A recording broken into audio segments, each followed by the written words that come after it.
Prinsipnya sederhana. Untuk menjadi pembicara yang baik, maka harus menjadi pendengar yang baik. Kesuksesan orang berbicara di depan umum itu adalah bagaimana mempengaruhi audiens. Nah, itu yang terpenting, mempengaruhi audiens. Nah, mempengaruhi audiens itu tidak mudah.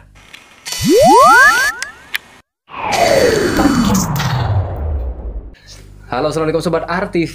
Di segmen kali ini kita bakalan bahas-bahas tentang tips-tips yang bisa bermanfaat buat Sobat RTV tentunya. Dan juga karena kenapa? Nah, di samping kita sudah ada salah satu penyiar dari radio ternama di Pamekasan. Langsung kita sapa ya. Mungkin buat Sobat RTV ada yang sudah nggak asing dengan nama ini. Namanya Kak Sukrianto. Assalamualaikum. Hai. Waalaikumsalam warahmatullahi wabarakatuh. Beda ya. Suaranya itu emang Enggak, sama aja. Ya, kalau radio tidak ternama namanya radio rusak gitu ya. Wah. Aduh, Mas Sukri gimana sih? Alhamdulillah sehat walafiat seperti RTV. Selalu. Ketika sudah RTV gitu, kayaknya saya senang gitu nonton beberapa jam. Dan akhirnya sekarang sudah jadi narasumbernya nih. Bukan narasumber aslinya, teman kencan aja gitu. Iya, kita ngobrol bareng lah ya. Kalau narasumber itu Sharing-sharing gitu ya? iya berat rasanya kalau narasumber. Aduh, bisa aja nih. Gimana? RTV ini? Loh, kok kita yang ditanya? Ini bedanya ketika narasumber yang terbiasa Enggak. sama terus gitu ya. Ya, maksudnya itu saya kan adalah orang yang selalu mengikuti RTV ini. Di samping memang adalah kreasi yang mungkin harus kita dukung karena ini kan bagian dari wadah bagaimana menyampaikan informasi, inspirasi. Karena kan jarang anak-anak muda yang mau begituan. Kita kan ini kan ribet kan, harus ada perangkat, harus mendatangkan narasumber itu. Ya kalau narasumbernya free misalkan harus kita bayar dong kan gimana gitu. Nah, ini kan serius banget kalau ini ya, serius banget kan ya. Termasuk seserius kita ngebooking waktunya Mas Sukri, ya kan? Itu butuh pendalaman gitu ya. Karena walaupun gak ada podcast saya biasa kesini kan. Akhirnya kita nemu yang setia juga dengan RTV. Ya, saya adalah yang selalu menunggu ketika diupdate oleh teman-teman RTV. 1 jam lagi akan tayang, saya menunggu itu. Mantap banget. Ketika apa itu? Apa istilahnya dalam podcast teaser ya? Premier Apa ya? Oh iya. RTV yang gitu ya. Keren sekali itu anak-anak komunikasi. Nggak kalah dong sama Karimata. Dan memang kita kalau misalkan lagi Mas Sukri ini lagi tayang gitu ya, ini bakalan Mas Sukri nih pembawa acaranya di radio kayak gitu. Iya. Itu kita memang nungguin juga gitu. Oh, gitu. Dengan suara yang khas banget gitu. Gimana Ya, Mas? Coba mungkin bisa dicoba. Apa yang ditunggu dari saya itu? Kayak Kan biasa-biasa aja kan. Wajahnya pas-pasan gitu ya. Loh, kalau radio kan yang penting suaranya enak gitu ya. Suaranya mendayu-dayu bisa Ini mohon maaf sebenarnya Sobat RTV. Saya tahu kalau Sobat RTV wajah saya nggak layak sebenarnya tayang deh. Enggak gitu. Tapi itu bisa jadi pembahasan kita kali ini ya kan, karena kita nggak mesti harus punya apa gitu. Tapi yang penting suara kita enak ngobrolnya. Oh, gitu ya? Kita nanti juga bakalan nih tanya ke Mas Sukri gimana caranya tips-tips agar Sobat RTV ini mungkin yang ingin ngobrol nggak pede, terus juga atau mungkin cara ngobrol yang asik tuh gimana kayak gitu. Sebenarnya walau nggak tayang atau hitam layarnya, yang penting kan suaranya kita ya. Gimana caranya menggiring orang tuh kayak berimajinasi, wah enak-enak. Kan gitu kan. Sisi beratnya seorang penyiar radio itu adalah membawa pendengarnya dari apa yang kita omongin ya kan sebenarnya. Sebenarnya prinsipnya sederhana bagi kita semua, terutama bagi orang yang public speaking ya. Public speaking dalam artian kan orang yang bisa ngomong atau berbicara di depan umum. Kategorinya kan bukan hanya penyiar, tapi pendakwah, penceramah itu bagian dari public speaking juga. Prinsipnya sederhana. Kalau mau bicara, bisa bicara, itu gampang. Seperti teori-teori kecil kita yang pernah kita ajari sejak dulu kalau belajar komunikasi. Untuk menjadi pembicara yang baik, maka harus menjadi pendengar yang baik. Saya bermula dengan itu. Saya kan dari kecil itu suka mendengarkan ya radio, mendengarkan siaran-siaran di mana saja itu. Jadi orang yang menyampaikan ya ketika announcing itu bersiaran, berbicara, saya menyimak kenapa kok dia suaranya berbeda dengan suara yang biasa dikomunikasikan orang lain. Jadi saya menyimak kenapa kadang terkesan harus tinggi, harus rendah, harus bertutur. Itu saya penasaran waktu itu. Ternyata di dunia public speaking itu kan ada cara-caranya itu ya, yang bisa kemudian orang bisa berbicara, ditambah lagi bagaimana kepedean kita, bagaimana kita harus bisa tampil dan tadi agar tidak takut kan maksudnya jadi pembicara itu kan. Saya sejak kecil mempunyai prinsip itu. Kalau ingin menjadi pembicara yang baik, banyaklah mendengar. Seperti saya sering mengamati siaran-siaran di podcast ini. Jadi bagi kawan-kawan yang mau podcast, ya harus terinspirasi bagaimana Astri Randy TV ini membuat podcast yang horor, yang Islami dan lain sebagainya. Ini penting untuk kita ikuti. Itu sih sebenarnya prinsip dasar saya dulu dari sejak kecil. Tapi basic Mas Sukri memang suka ngobrol nggak sih? Kalau ngobrol iya. Saya dulu dari kecil hanya modalnya berani. Oh memang dari kecil berarti berani ya? Berani ngomong, suka tampil di depan umum itu kan dari kecil.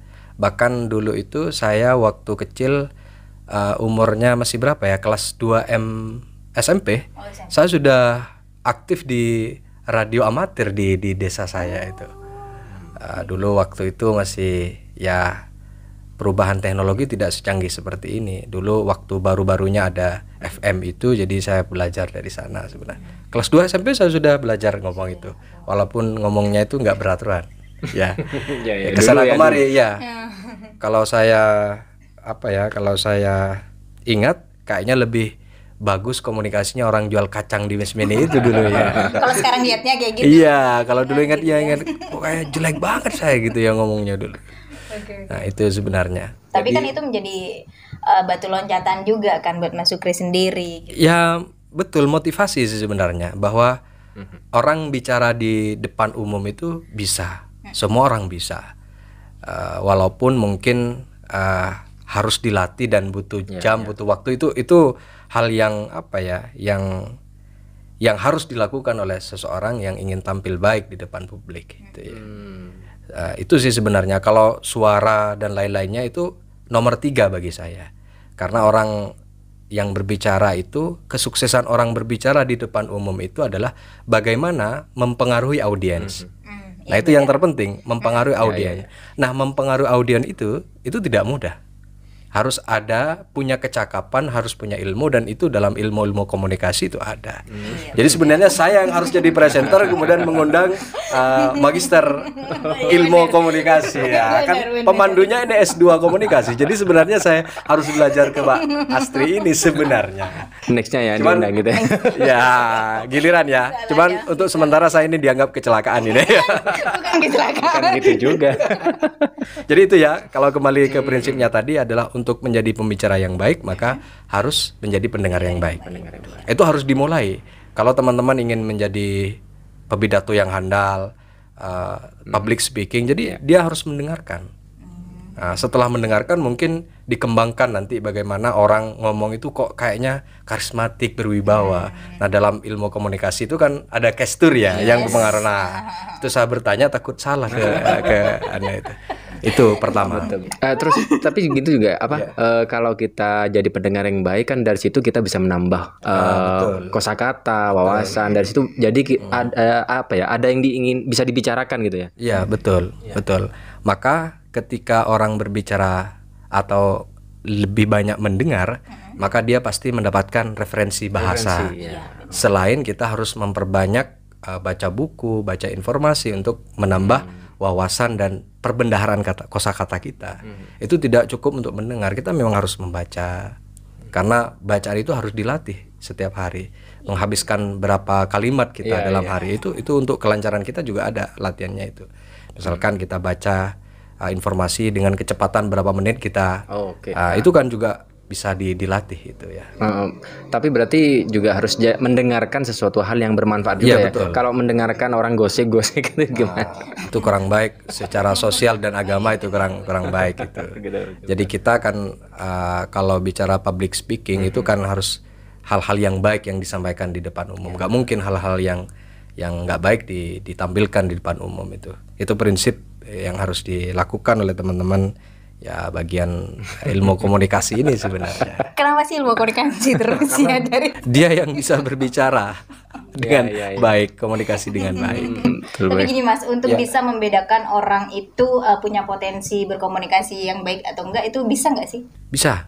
Dari? Bisa. Itu kan ketika orang sudah bisa bicara dengan baik, berarti dia sudah memiliki ilmu yang baik juga. Orang tidak mungkin dia berbicara baik bla bla bla bla kalau tidak punya referensi dan pembendaharaan kata yang baik juga. Iya benar-benar. Berarti memang sebetulnya menjadi seorang announcer pun harus punya punya gimana caranya kita tuh tidak hanya sebatas bisa berbicara saja gitu ya, tapi apa sih yang kita omongin gitu ya kan? Seperti di RTP ini, kalau Mas Randy dan Mbak Astri tidak banyak wawasan, kemudian mendatangkan banyak narasumber, lalu apa yang Anda akan tanyakan kan begitu? Dengan karakter yang dengan karakter yang beda-beda. Sama juga dengan kayak Mas Sukri ya Kenapa kan? dengan saya? Giliran ya kan? Tapi jangan minder. Nggak harus lulusan S2 lalu kemudian bisa kok membuat belajar podcast. kayak Mas Sukri, Nah, iya. bukan dari magister S2 ya kan? Bukan S2 dari komunikasi kan, tapi bisa belajar ya kan? Basicnya dulu apa? Pendidikan. Saya dari kecil pesantren Mas Randy. Oh, pesantren. Jadi dari Berarti seorang pesantren. pesantren bisa jadi announcer ya? Ya karena kan kalau di pesantren di tempat saya itu belajar, di sana adalah memberikan kebebasan selama itu tanda kutip ya baik, baik, memberi kebebasan sesuai dengan dengan kemampuan dan keinginan masing-masing. Mau jadi tentara boleh, mau jadi polisi, yang senang announcer enggak apa-apa, tidak ada yang dilarang selama itu positif. baik, positif. Berarti tidak selalu harus religi gitu. Enggak harus. Kalau jadi kiai semua kan siapa yang mau dengerin. Iya, itu. Jadi Mau ceramah ke siapa? minimal menjadi pendampingnya kiai, menjadi MC-nya, itu kan Iya, itu benar, melengkapi benar, itu benar. kan. Dan sekarang ada di mana-mana ya. Iya, saya jadi dari kecil itu pesantren sampai lulus kuliah itu sampai kuliah saya di pesantren, di tempat saya itu di Anokoya. Nah, itu jadi saya tidak jurusan komunikasi seperti teman-teman yang lain. Cuman kebetulan saya kan belajar karena senang dari kecil ngomong. Ketika saya menganggap diri saya bisa, kenapa saya nggak dikembangkan? Jadi terbesit begitu di pikiran saya dulu itu, kenapa ya kalau saya punya keberanian bicara di depan umum, kenapa saya tidak mengembangkan secara profesional, walaupun sampai hari ini kan belum profesional juga gitu ya. Profesional. Belum Tahun. Selalu ambil bawah gitu gayanya. harus banyak belajar ke MIKOM ini. Tapi nih Mas Zulki selama jadi announcer ya, jadi penyiar itu, pernah nggak sih tiba-tiba ngeblank gitu? Bukan pernah. Oh, sering. Itu jadi makanan tiap hari. Nah, gimana tuh cara ngatasi? Mungkin sobat aktif ada yang mungkin masih bingung tuh. Ngeblank itu adalah hal yang wajar bagi seorang public speaking.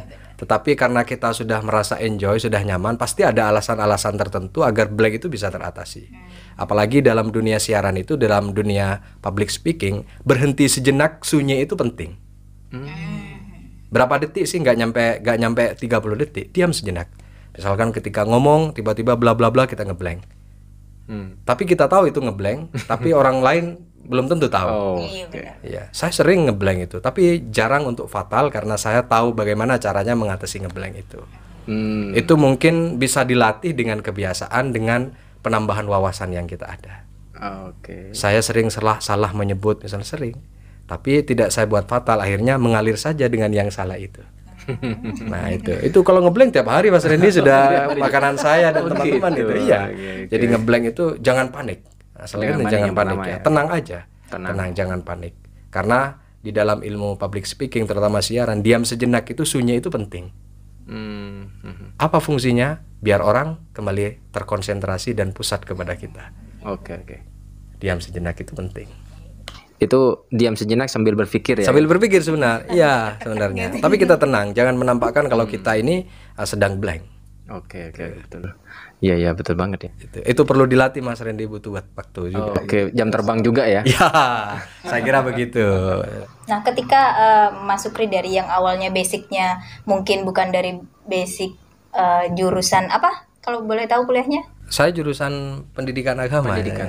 pendidikan agama. Pendidikan agama Islam. Tapi larinya jatuhnya ke radio gitu ya sekarang. Iya. Makanya mungkin itu kalau teman-teman bilang bisa disebut kecelakaan itu ya. Kecelakaan yang bagus gitu. Yang mau berkah, kan? Apakah mungkin teman-teman Sobat RTV ada yang ingin kecelakaan yang bagus seperti Mas Sukri atau gimana? Mungkin mau kecelakaan semua kalau baik gitu loh kecelakaannya. Betul. Iya. Jadi kan sebenarnya kemauan itu sangat besar. Punya kemauan yang sangat besar itu adalah menjadi ya mungkin salah satu jawaban kesuksesan seseorang. Kalau tidak punya kemauan. Saya kan memang berangkatnya tadi kan saya dari orang desa yang sama sekali tidak punya pengalaman bagaimana dinamika di kota. Kemudian komunikasi itu saya juga belajar bukan dari akademisi, tapi saya setiap hari mempelajari, banyak menyimak, mendengar. Nah, itu bagian dari keseriusan saya sampai hari ini terus belajar. Makanya saya tidak pernah berhenti belajar itu soal ilmu public speaking, bagaimana cara penyampaian informasi yang baik, siapa narasumbernya, baik itu yang memiliki skill masing-masing, seorang ahli ataupun yang lain, saya tetap mengikuti sampai hari ini. Nah, itu bagian dari cara bagaimana kita bahwa di dunia tampil di depan publik itu tidak berhenti di sana gitu. Terkadang nih ya ada mungkin orang yang merasa minder ketika narasumber kita atau lawan bicara kita itu lebih tinggi atau tokoh atau gimana. Itu Mas Sukri kan pasti sering tuh menemui narasumbernya Mas Sukri selama nyiar orang penting-penting. Itu gimana tuh cara ngadapinya biar nggak minder tuh kita untuk ngobrol dengan orang itu? Kalau saya punya prinsip begini, saya sama seperti yang di pertanyaan Mas Randy ini, memang kenyataan ya. Saya pun sampai hari ini ketika misalkan tampil di depan umum, pasti itu yang dirasakan. Pasti saya berhadapan dengan orang-orang yang pendidikannya lebih tinggi. Tapi yang paling minder itu bagi saya ketika saya berhadapan dengan orang yang sesama profesi. Itu kadang yang kalau hanya orang yang pendidikan lebih tinggi, mohon maaf bukan mau merendahkan, cuman kita bisa menetralisir karena saya punya kemampuan itu. Skillnya beda. Iya, tapi saya terus meyakini bahwa saya punya kemampuan dan kelebihan yang berbeda dari orang itu. Saya selalu meyakini itu. Apalagi, mohon maaf, selama saya masih aktif di dunia siaran, saya punya keyakinan bahwa saya berangkatnya dari seorang penyiar radio. Jadi itu yang membuat saya itu selalu tenang ketika agar menghindari itu. Jadi bagi Anda yang kemudian belum punya itu, pedelah buat diri sendiri bahwa kamu itu lebih baik dari orang lain. Kalaupun ada yang lebih buruk, pasti ada kelebihan masing-masing di setiap orang itu. Yo mbok, ya penampilannya, wajahnya, cara komunikasinya, akhlaknya. Nah ini orang pasti tidak sama itu. Walaupun semua mungkin berusaha sama. Saya begitu itu. Jadi tiap hari itu pasti kalau pas ketemu dengan ini. Nah, tapi mempelajari orang itu penting. Agar misalkan penyebutan nama, gelar, nah itu harus dipelajari itu. Makanya mestinya honor MC dan ini tuh mahal itu mestinya. Harusnya gitu ya.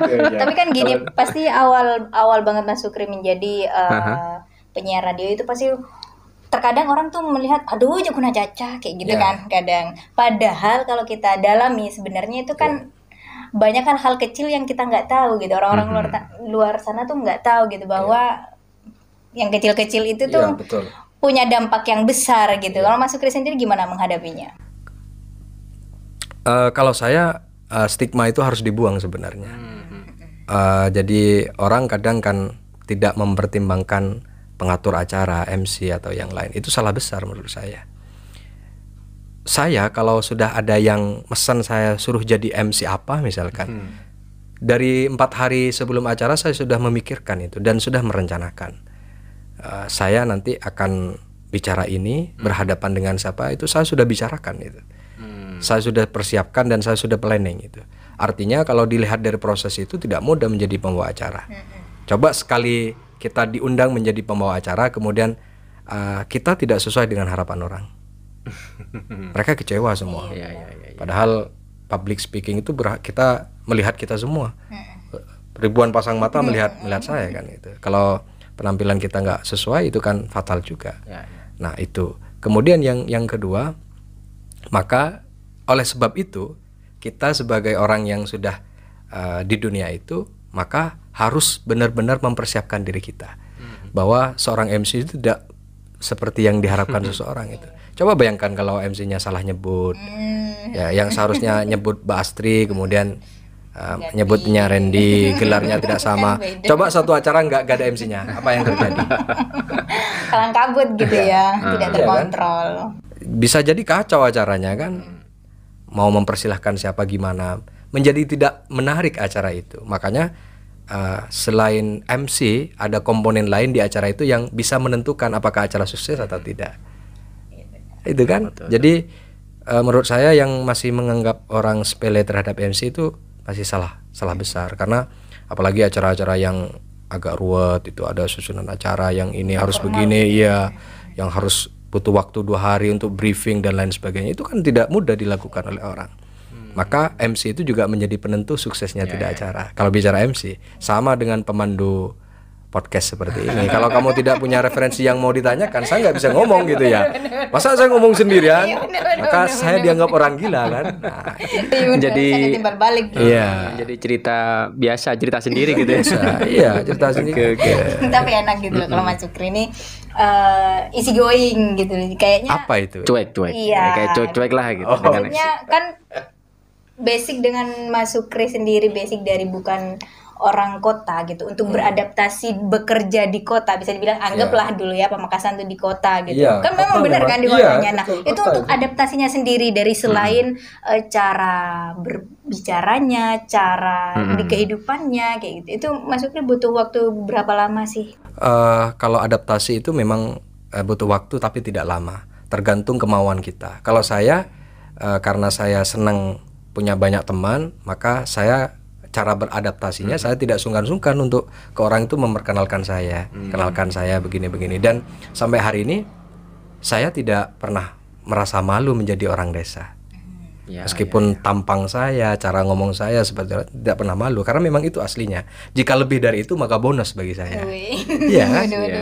Artinya kan kalau Mas Randy dengan Mbak Astri yang sudah mulai kecil hidup di kota, ya jauh beda dengan saya lah, misalkan dari sisi warna kulit. Saya dilahirkan dari seorang petani misalnya. Itu kan sudah natural, itu sudah sesuai kodrat alam. Tapi yang paling penting bagi kita, siapapun bisa. Itu jangan pernah kita ini jangan pernah merasa minder untuk berkarya dan berinovasi untuk menjadi orang yang baik dan bermanfaat kepada orang lain. Cukup kita punya kemampuan itu diasah aja gitu ya. Kalau kita sebagai orang desa kemudian ya memang awal-awalnya saya minder ketemu dengan kamu gimana ya, kan cara pakaian saya kadang itu kan minder sebenarnya aslinya. Tapi dengan itu terhapus dengan sendirinya karena saya ya belajar menyesuaikan diri, belajar interaksi dan belajar. Saya dulu sampai diajari cara berpakaian ada, tapi itu sudah saya merasa berguru ke beliau karena saya kalau kamu pakai baju ini sampai segitunya saya itu. Iya, berarti kan memang benar di dunia broadcasting lah bisa dibilang penyiaran itu memang sepenampilan aja itu kita tuh diperhatikan gitu lah kan. Betul.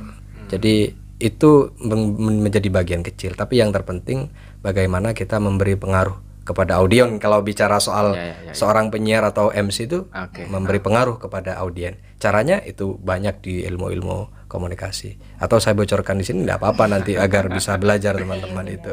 Jadi yang terpenting bagaimana kita mempengaruhi orang.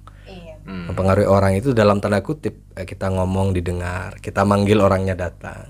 Itu fatal kalau orang pura-pura nggak dengar karena suara saya nggak bagus, itu kan fatal juga kan. Iya benar. Ada teman saya yang begitu itu. Ada dulu itu. Jadi narasumbernya ketika dipanggil nggak mau karena males dengan cara manggilnya nggak bagus gitu ya. Ada teman saya itu berbagi segitunya gitu ya. Oke. Nah, ini mungkin pertanyaan terakhir nih. Mas Sukri ini kan selain nyiar juga sering MC dan lain-lain. Itu kan beda tuh. Kalau nyiar kan tanpa menampilkan wajah kan nih biasanya. Terus kalau MC banyak audiens itu lebih yang pertama lebih suka mana tuh antara nyiar dengan MC. Terus yang kedua lebih sulit mana? Saya sampai hari ini kalau disuruh MC, saya masih kadang MC itu sulit kadang. MC itu sulit itu.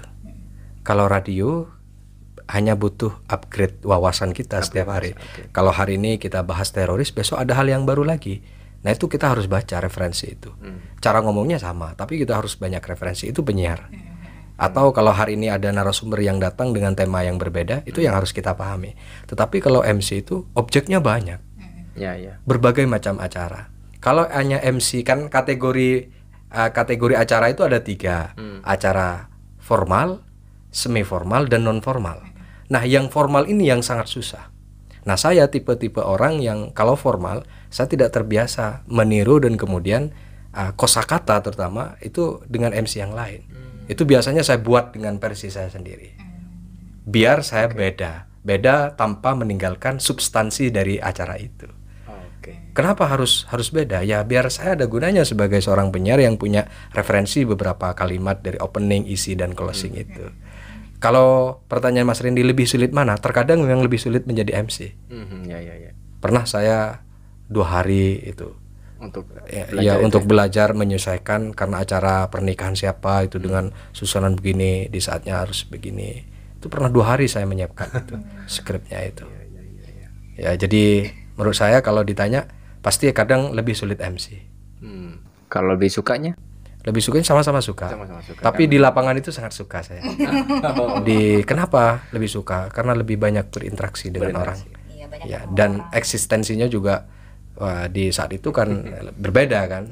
Artinya apa ya? Rasanya itu berbeda. Itu kalau pertanyaan antara sulit dan tidak. Mungkin mau tanya juga Mas Sukri. Kalau Mas Sukri kan dengan karakter yang biasa terbuka gitu sama orang gitu. Untuk bisa berbicara itu mungkin wajar gitu. Tapi untuk tipikal orang yang agak pemula atau pendiam, bisa nggak sih kemungkinan untuk bisa menjadi announcer? Bisa. Saya pernah beberapa kali ketemu dengan orang itu. Pertanyaannya ke saya begini, Kak, saya itu adalah orang yang pendiam, tetapi saya ingin jadi orang yang bicara di depan umum. Maka saran yang paling sederhana bagi saya dan menantang ke orang itu, kamu jadilah orang gila. Tapi gila itu adalah gila yang tanda kutip gila positif. Gimana Kak saya kalau orang gila?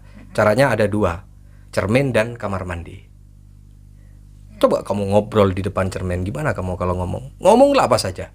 Bicara mau manfaat dan tidak manfaat, ke barat ke timur terserah. Cermin kedua, kamu banyak ngomong di kamar mandi. Itu adalah tip yang paling sederhana kegilaan kamu agar bisa ngomong. Iya benar. Setelah itu, kalau tidak ada objek lain, ngomong di depan kambing, di depan ayam dan lain sebagainya. Pokoknya ngomong gitu. Pokoknya ngomong gitulah. Nah, terus untuk memperbaiki, maka Anda masuk ke level kedua. Memperbaiki kosakata, dari mana kita akan ngomong. Maka kalau dalam teknik siaran itu yang kita ajari ada opening, isi, dan closing. Nah ini perlu diperdalam di level kedua ini. Kemudian ketiga, mempengaruhi orang itu gimana caranya? Ya gampang. Maka di dalam ilmu komunikasi dan penyiaran itu kan ada teknik bagaimana bicara. Bicara itu agar didengar dan mempengaruhi orang itu misalkan dari aksentuasinya, artikulasinya, intonasinya. Misalkan gini, Sobat RTV ya, kan bagian dari beda gitu ya, daripada bilang Sobat RTV gitu ya kan berpengaruh dengan backsound yang itu. Tunggu 1 jam lagi akan tayang. Tongkrongnya ya jam 9 akan tayang. Itu kan bagian teknik marketing juga dari ini ya. Ada marketing dalamnya ya. Marketing digital begitu sekarang ya. Oke, mungkin buat Sobat RTV ini mungkin ada tips-tips yang mungkin bisa bermanfaat buat yang nonton ini buat. Oh iya. Kalau saya sih sebenarnya tipsnya sederhana. Yang pertama adalah apapun yang Anda cintai, yang Anda lakukan adalah buatlah yang bermanfaat kepada orang lain. Itu sederhana. Makanya kalau dalam pesantren ampahum linnas, jadi sebaik-baik manusia itu dia yang bermanfaat kepada orang lain. Nah, itu yang pertama. Kemudian yang kedua, dunia public speaking dan tampil di depan umum itu tidak gampang sebenarnya. Tetapi tidak mudah juga. Ya, tidak gampang, tetapi bisa dilalui oleh siapapun saja. Kan orang kadang tidak pede. Kak, mohon maaf saya ingin menjadi MC, mau jadi penyiar, tapi suara cempreng. Nah, suara itu adalah nomor 4 bagi saya. Jadi mau suara besar, kecil itu enggak masalah. Yang terpenting bagaimana teknik Anda tampil itu. Jadi jangan minder aja, terus mencoba karena jam tayang itu atau kita butuh waktu, nggak mungkin instan, itu nggak bisa, itu butuh waktu. Tapi kepedean itu harus dimiliki oleh setiap orang. Tetapi terlalu pede itu jangan, takut offset itu. Nah, jadi tetap semangat bagi kaula muda agar menjadi orang yang bermanfaat kepada orang lain. Mau jadi MC, mau jadi penceramah, mau menjadi podcaster seperti ini, nggak apa-apa. Yang penting menebar ilmu. Insya Allah ini barokah dan akan menjadi ladang pahala bagi kita semua. Harus yakin begitu itu. Betul. Keren banget nih. Nggak begitu keren ini karena saya nggak siap sebenarnya. Tapi apa ya? Bahasanya itu buat Sobat RTV yang mungkin awalnya masih nggak pede kayak gitu. Sekarang bisa nambah wawasan, nambah apa ya? Oh, ini ada semangat lagi nih buat aku nih yang lagi pemalu atau gimana kayak gitu. Kan sekarang itu kan ya nambah sedikit ya. Boleh. Sekarang itu media Mas Randy dan Mbak Astri, media itu banyak. Untuk kita pede, misalkan kita melatih di handphonenya, tidak harus disebarkan di sempat. Ternyata saya ngomongnya begini, nanti saya akan tonton, berarti ngomong saya kurang terstruktur misalnya. Ini akan menjadi evaluasi saya. Jadi kan gampang, guru kita gampang sekarang media sosial. Loh kok saya ngomongnya gini, ditambah lagi cara pegang mic misalkan, cara senyum saya gimana agar bisa tampil baik gitu. Itu kan bisa dilakukan melalui handphone misalkan itu. Iya kan nggak harus tampil di depan orang. Karena yang namanya evaluasi itu harus perlu terus kita upgrade. Coba-coba live-nya di Facebook-nya, YouTube-nya. Halo, selamat pagi. Saya sekarang berada di ini itu kan penting juga untuk melatih kita berbicara. Saya pikir lebih mudah dari dulu itu. Dulu kan harus pegang mic dulu baru bisa melatih bicara. Iya kan? Iya. Karena terkadang kalau kita melihat sedikit mungkin masa lalu kita, perbandingan dari dulu dan sekarang tuh beda ya kan. Mungkin dulu ketika kita melihat memori kita yang dulu ketika nyiar atau apa itu mungkin masih banyak kaku-kakunya. Tapi setelah banyak jam terbang, betul. Itu setelah banyak jam terbang sudah mulai tertata lah gitu. Dan yang terpenting itu seorang public speaking, bicaralah yang penting. Yang tidak penting tidak usah bicara. Karena kalau tidak penting itu dibicarakan bisa jadi menjadi kacau dan Anda akan menjadi orang yang kurang karismatik di depan umum.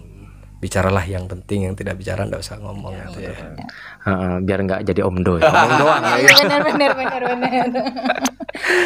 Oke. Terima kasih buat Mas Sukri sudah berbagi pengalamannya. Nah, ini hanya pengalaman sedikit ya. Kalau nanti teknik bagaimana cara bicara itu di bab lain itu nanti. Bagaimana melatih suara, kemudian aksentuasinya panjang ini. Kamu butuh 4 tahun, berapa SKS itu? Ya kan? Iya. Itu pemanasan. Jadi kalau ada yang penasaran yang mau banyak belajar, kita welcome aja. RTV terbuka untuk semua umum. Kemudian misalkan nanti ada yang nonton kemudian tertarik, nggak apa-apa langsung komen di YouTube-nya ya. Boleh. Dan sambungkan ke narasumber yang bersangkutan. Iya kan? Pokoknya kalau dengar suaranya Mas Sukri ini enak banget ya. Teringat dulu nih kita suka dendang lagu-lagu. Oh ya, itu kan kamu senandung rindu itu namanya. Dia pinter, dia anak baru terus dia senior, terus habis itu ditaruh programnya dia. Karena dia udah mulai bosan di sana. Iya. Oke, nanti reuniannya nanti aja ya. Iya. Oke, terima kasih juga buat Sobat RTV yang nonton dan semoga bermanfaat buat Sobat RTV. Ambil positifnya dan buang negatifnya. Oke, terima kasih dan see you in the next video. Bye bye. Wassalamualaikum warahmatullahi wabarakatuh.